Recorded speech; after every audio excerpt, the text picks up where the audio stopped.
Le chiffre des demandeurs d'emploi est en hausse, plus 5% pour le dernier trimestre 2014 par rapport à la même période en 2013 selon l'IDCNC.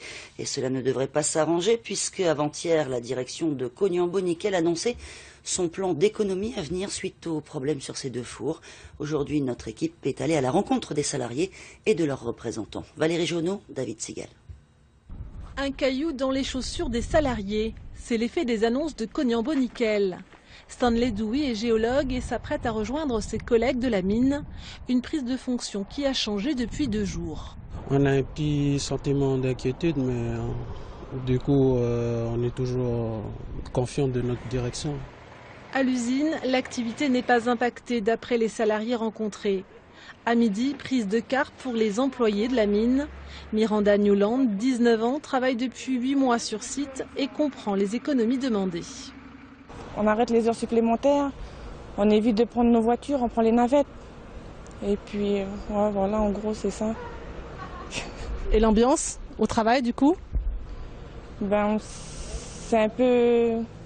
Ça a changé par rapport à nos chefs, mais entre nous, on a toujours cette bonne ambiance, on y croit. Ce plan d'économie de la direction, lié au problème de conception des deux fours, ne surprend pas ce délégué du Soinc Nickel. À la tête de l'organisation la plus représentée à l'usine du Nord, il parle même de certains signes avant-coureurs. On peut observer plus de gens qui sont visés. KNS va dire peut-être des sanctions disciplinaires, mais on voit plus de gens partir.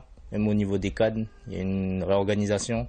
C'est des gens qui partent et puis ils ne sont pas remplacés.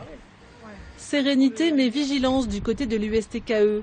Le syndicat numéro 2 de l'usine demande que l'emploi local soit protégé en cas de chômage technique. Si le four numéro 2 nous lâche, c'est ce qui va arriver. Et le problème, c'est que nous, la population qu'on a d'employés, c'est une population jeune. Une moyenne d'âge d'environ une trentaine d'années. Et la peur que j'ai, c'est que ces jeunes, ils ont fait des crédits. Qu'est-ce qu'ils vont devenir demain? À Vavouto, des interrogations pointent. Syndicats et employés disent accorder leur confiance à la direction pour y répondre.